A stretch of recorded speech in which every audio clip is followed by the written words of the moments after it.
How did a democratically elected president get overthrown by his own general?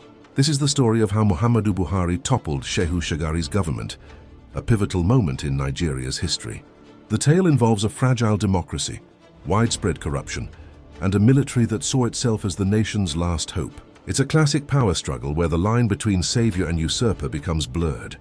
In 1979, after more than a decade of military rule, Nigeria transitioned back to democracy. Shehu Shagari was elected president, heralding the start of the Second Republic. A wave of optimism swept across the nation as people celebrated the return to civilian governance. However, this hope quickly began to fade. Shagari's administration became synonymous with large-scale corruption and economic mismanagement. While political elites enriched themselves, the average Nigerian faced growing hardship. The breaking point for many came during the 1983 general election. Shagari's party claimed a landslide victory, but the results were widely seen as fraudulent, triggering widespread violence and protests over allegations of vote rigging.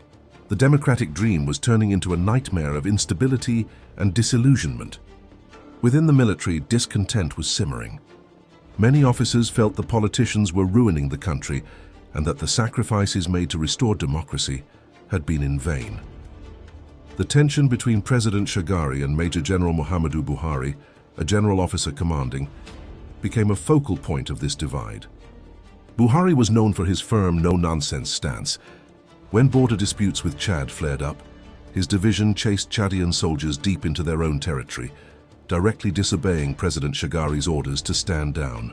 This act of public defiance was a clear sign of the deep fractures between the military leadership and the civilian government, setting the stage for a direct confrontation.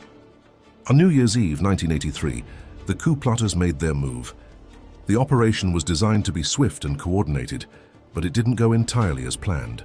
Their team, dispatched to the presidential villa to arrest President Shagari, was met with fierce resistance from the presidential guards. In the ensuing gun battle, a key coup plotter was killed, throwing the original plan into disarray. In the aftermath of the chaos, the senior officers behind the coup needed a leader who commanded respect and projected an image of integrity.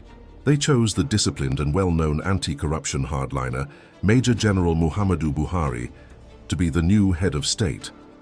In his first national address, Buhari laid out the reasons for the coup. He spoke of a hopelessly corrupt civilian government that had left the economy in ruins and betrayed the trust of the people. He declared that the military had intervened to save the nation from imminent collapse. His new regime quickly launched the War Against Indiscipline, a nationwide campaign aimed at enforcing public order and morality through strict measures. The coup marked the definitive end of Nigeria's brief and troubled democratic experiment, ushering in a new chapter of military rule under Buhari's firm hand.